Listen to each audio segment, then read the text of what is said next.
नमस्कार दोस्तों, स्वागत है आप सभी का एजू करंट इंडिया पर। दोस्तों 1962 के टाइम पे जब भारत और चाइना के बीच वॉर हुआ था, तब चाइना ने भारत की 1000 स्क्वायर फीट जो जमीन थी उसके ऊपर से पेट्रोलिंग करने की जो भारत की अथॉरिटी थी उसको छीन लिया था। 2024 के टाइम पे पूरी तरह से यहाँ पर पेट्रोलिंग रुक चुकी थी। उसके बाद से फिर से भारत यहाँ पे पेट्रोलिंग करने लगा है।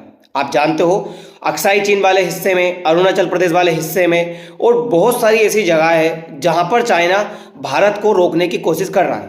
चाइना चाहता है कि भारत वहां पे आए नहीं, चाइना का वो हिस्सा बन जाए, क्योंकि चाइना की शुरू से ये पॉलिसी रही है कि दूसरे देशों के हिस्से को अपना बनाया जाए, अपना बताया जाए, और चाइना कोशिश करता है कि उस हिस्से तक पहुंच जाए और वहां तक पहुंचने के बाद वापस रिटर्न नहीं आया जाए, वो वहीं पर रुक जाता है ताकि आगे जब युद्ध हो तो वो वापस वहीं से स्टार्ट करे। ये चाइना की बहुत बड़ी एक स्ट्रेटजी कह सकते हैं। वहीं जिस तरह से बताया कि चाइना के पास यहाँ पे 1000 स्क्वायर किलोमीटर के ऊपर चाइना ने कब्जा कर लिया था। बात है 2020 की, जब ये न्यूज में छपा था कि चाइना अब यहाँ पे पूरी तरह से कब्जा करके बैठ गया है और भारत यहाँ पे जो है पेट्रोलिंग नहीं कर सकता है। उसके बाद में 2024 के बाद से ये पहली बार आया है कि जब भारत के पास से जो 1000 स्क्वायर फीट वाला हिस्सा है ये भारत के कब्जे में फिर से आया है। जो हमारे लेफ्टिनेंट जनरल हितेश बल्ला जी है, उनका कहना है कि 1962 इंडो चाइना वार के टाइम से ये हिस्सा चाइना के कंट्रोल में चला गया था और तब से ये एरिया डिस्प्यूट बना हुआ है। और यहाँ पे जो भारत है उसने 982 स्क्वायर किलोमीटर के ऊपर तो अपना कब्जा कर लिया है। इस हिस्से पे भारत जो है पेट्रोलिंग कर सकता है। ये जो एरिया है ये आता है डेप्सांग वाला इलाका, जो कि लद्दाख के अंदर आता है। दूसरा है एक डेमचोक, यहाँ पर 56 स्क्वायर किलोमीटर के आसपास का जो एरिया है वो अभी भी डिस्प्यूट चल रहा है और उसमें अभी भी भारत का कब्जा नहीं हो पाया। तो चाह रहे हैं कि इस हिस्से के ऊपर भी भारत का कब्जा हो जाए, क्योंकि आप ये जो मैप के माध्यम से देख सकते हो, ये जो लाइन दिख रही है आपको, ये है चाइना का बॉर्डर, और ये जो रेड लाइन दिख रही है आपको, ये है भारत का बॉर्डर। इसके बीच में जो ये एरिया है ये हमेशा डिस्प्यूट चलता रहता है, क्योंकि जैसे अगर हम पाकिस्तान की बात करें तो पाकिस्तान की तरफ भारत एलओसी बना करके बैठा है, बाकायदा तार फेंसिंग है, और ये बाउंड्री बनी हुई है कि जिस एरिया को भारत क्लेम करता है कि ये हमारा है, उसी एरिया को पाकिस्तान क्लेम करता है कि वो उसका एरिया है। मतलब इसी लाइन से क्रॉस कोई नहीं आता है। ना भारत क्लेम करता है कि इतना हिस्सा हमारा है, ना पाकिस्तान क्लेम करता है कि इतना हिस्सा हमारा है, क्योंकि यहाँ पे एक ऑफिशियली बाउंड्री बनी हुई है। चाइना के साथ ऐसा है कि यहाँ पे फिंगर्स के माध्यम से जो एरिया है डिस्प्यूटेड किया गया है दोनों देशों के बीच में, लेकिन यहाँ फिंगर्स होने की वजह से पहाड़ी एरिया है जिसपे बहुत अच्छे से बाउंड्री ठीक तरह से डिस्क्राइब नहीं की गई है।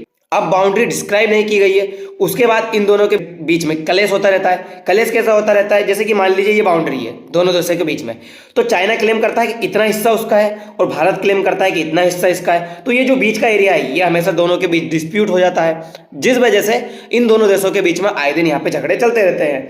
इसी वजह से अब ये हिस्सा भारत ने कंट्रोल में ले लिया है और ये जो 1000 स्क्वायर फीट वाला हिस्सा है इसके ऊपर भारत फिर से पेट्रोलिंग कर सकता है। पेट्रोलिंग का सिस्टम ऐसा होता है कि जैसे मान लीजिए ये बॉर्डर है, इस बॉर्डर के पास में भारत पेट्रोलिंग करने गया, इतना अंदर तक चला गया, तो भारत के जो सैनिक है वो या तो पानी की बोतल यहाँ पर छोड़ के आ जाएंगे, या खाने के जो रेफर्स है वो यहाँ पे छोड़ देंगे, चिप्स के जो पैकेट है वो यहाँ पे छोड़ देंगे, ताकि ये पता लगाया जा सके, ये पता चल सके उन चाइनीज को कि यहाँ पे भारत की जो सेना है वो पेट्रोलिंग करने आई थी। ये हिस्सा भारत के अंतर्गत आ रहा है, भारतीय जो सेना है वो यहाँ पे करती रहती है। आपको ये जो हिस्सा दिख रहा है, ये जो व्हाइट वाला, ये फिलहाल में आज के टाइम में भारत के पास, जो कि हमारा जम्मू कश्मीर और लद्दाख वाला हिस्सा है।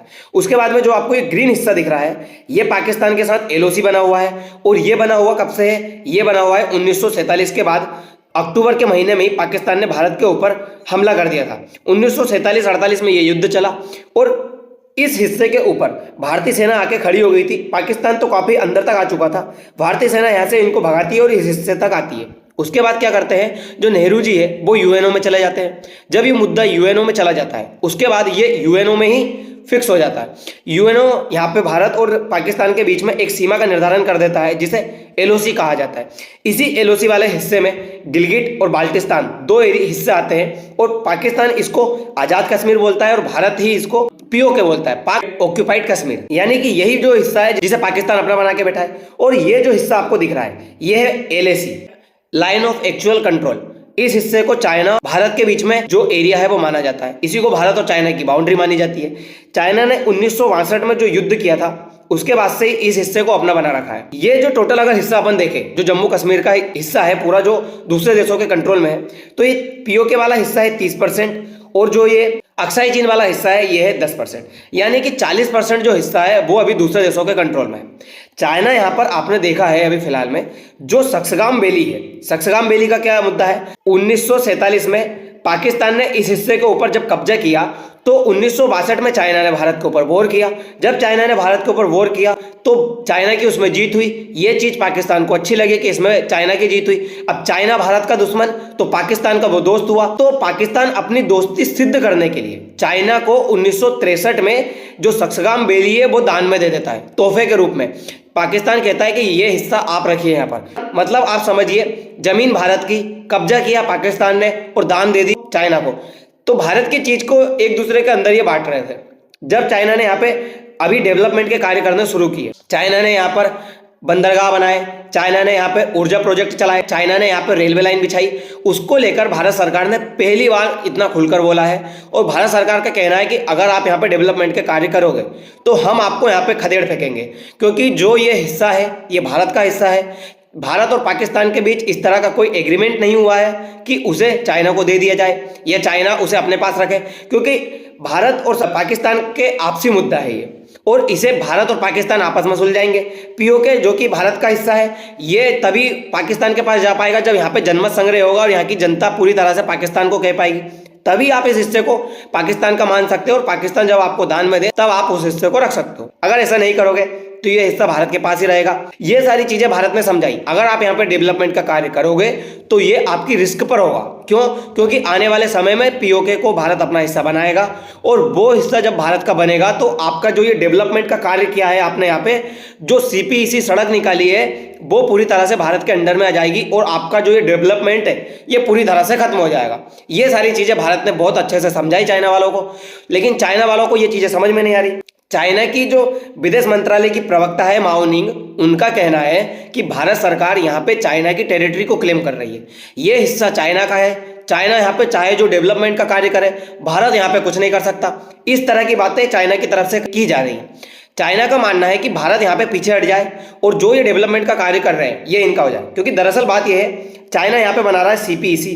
चाइना ने जो ये सीपीईसी बनाया है ये चाइना के लिए बहुत बड़ा एक इन्वेस्टमेंट है पाकिस्तान के अंदर, क्योंकि चाइना का जो 15,000 किलोमीटर का रास्ता है वो हो जा रहा है यहाँ पे इस रोड के माध्यम से 10,000 किलोमीटर का। तो ये जो 5,000 किलोमीटर का फायदा है ये चाइना को नुकसान दे देगा अगर ये हिस्सा भारत अपने हिस्से में ले लेता है। इसीलिए चाइना चाहता है कि ये पूरा पाकिस्तान के पास ही रहे और पाकिस्तान के उस हिस्से के जरिए चाइना ग्वादर बंदरगाह तक जाए और ग्वादर बंदरगाह से चाबहार बंदरगाह तक, और उसके बाद में वो सेंट्रल एशिया में और मध्य एशिया में अरब कंट्रीज है वहां तक जा पाए। चाइना का जो पहुंच है वो इतनी दूर बन जाए, क्योंकि चाइना जो समुद्र के माध्यम से व्यापार करता था वो व्यापार चाइना इस हिस्से से करने लगे। इस वजह से चाइना ये सारी चीजें कर रहा है। दूसरी बात, चाइना भारत को उलझाने की कोशिश कर रहा है ताकि कभी ना कभी वो अरुणाचल प्रदेश वाले हिस्से में उलझा रहे, कभी यहाँ पर उलझा रहे। ये कोशिश वो हमेशा ऐसी करता रहता है कि पेंगोंग त्सो लेक के पास आकर अभी उसने फिलहाल में यहाँ पर जो आर्मी के कैंप है वो बनाने शुरू किए हैं, क्योंकि वो चाहता है कि भारत यहाँ पे उलझा रहेगा तो भारत कभी भी जो सक्सगाम वैली है और जो अक्साई चीन है उसके ऊपर कोशिश नहीं करेगा कि वो उसको अपना हिस्सा बना ले। क्यों नहीं करेगा? क्योंकि उसका मानना है कि ये हिस्सा अगर वो ले लेगा भारत फिर से अपने हिस्से में तो चाइना के पास से ही अक्साई चीन चला जाएगा, और चाइना अक्साई चीन देना नहीं चाहता है। इसीलिए कोशिश करता है कि भारत को अरुणाचल प्रदेश वाले हिस्से में उलझा दो, ताकि भारत की जनता और भारत की सरकार यहाँ पे उलझी रहे और उनके दिमाग में कभी वो बात आए नहीं कि सक्सगाम वैली और जो ये अक्साई चीन है वो भी उनका हिस्सा है और उसे वो अपना बनाए। इसीलिए वो ऐसी कोशिश करते रहते हैं कि भारत इसमें उलझा रहे। अगर आने वाले समय में भारत पीओके के ऊपर क्लेम करेगा, पीओके को लेने की कोशिश करेगा, तो चाइना क्या करेगा? चाइना उसको अपना बनाने की कोशिश करेगा, क्योंकि चाइना भी तो उस युद्ध में इन्वॉल्व हो सकता है ना। चाइना कह सकता है कि ये हमारा हिस्सा है, आप हमारे टेरिटरी के ऊपर अटैक कर रहे हो। इसीलिए अगर भारत पीओके लेगा तो भारत के लिए दो देशों से लड़ना अनिवार्य हो जाएगा।